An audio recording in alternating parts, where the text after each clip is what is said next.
বিসমিল্লাহির রহমানির রহিম। আসসালামু আলাইকুম। আনোয়ার কিচেনের আজকের আয়োজন মুরগির মাংসের পেঁয়াজু। এখানে আমি 500 গ্রাম মুরগির মাংস কুচি করে কেটে ধুয়ে নিয়েছি। এখন আমি মাংসগুলোর সঙ্গে 1 টেবিল চামচ সাদা ভিনেগার, 1 টেবিল চামচ লেবুর রস, হাফ চা চামচ চিলি ফ্লেক্স, হাফ চা চামচ লবণ, হাফ চা চামচ করে রসুন ও আদার পেস্ট দিয়ে খুব ভালোভাবে মাংসগুলো মাখিয়ে নেব।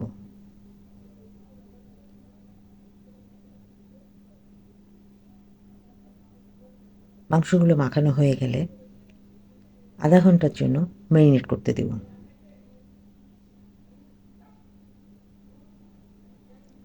ম্যারিনেট হয়ে গেলে আধা ঘন্টা পর মাংসগুলোর মধ্যে হাফ কাপ বেসন, 2 টেবিল চামচ চালের গুঁড়া, 1 কাপ পেঁয়াজ কুচি, 4টা কাঁচামরিচ কুচি, 1 চা চামচ হলুদ গুঁড়া,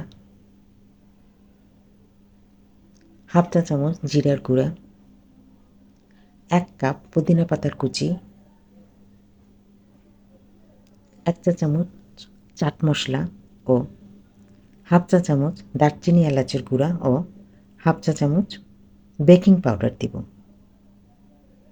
তারপর খুব ভালো করে মশলাগুলোর সাথে ম্যারিনেট করে রাখা মাংসগুলো মাখাবো।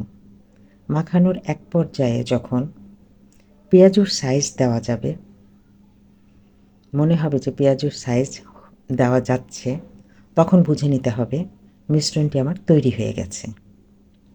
চুলায় একটি হাঁড়ি বসাবো, 1 কাপ তেল দিয়ে দেব।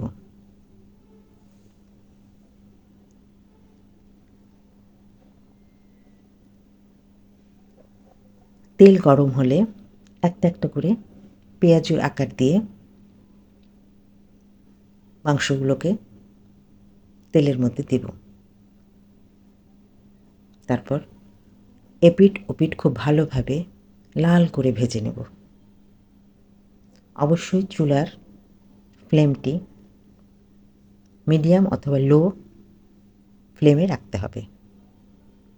ভাজা হয়ে গেলে তুলে নেব। ভিডিওটি ভালো লাগলে সাবস্ক্রাইব করবেন, পেজে দেখে থাকলে ফলো দিবেন, লাইক কমেন্ট শেয়ার দিয়ে সঙ্গে থাকবেন। ধন্যবাদ সকলকে।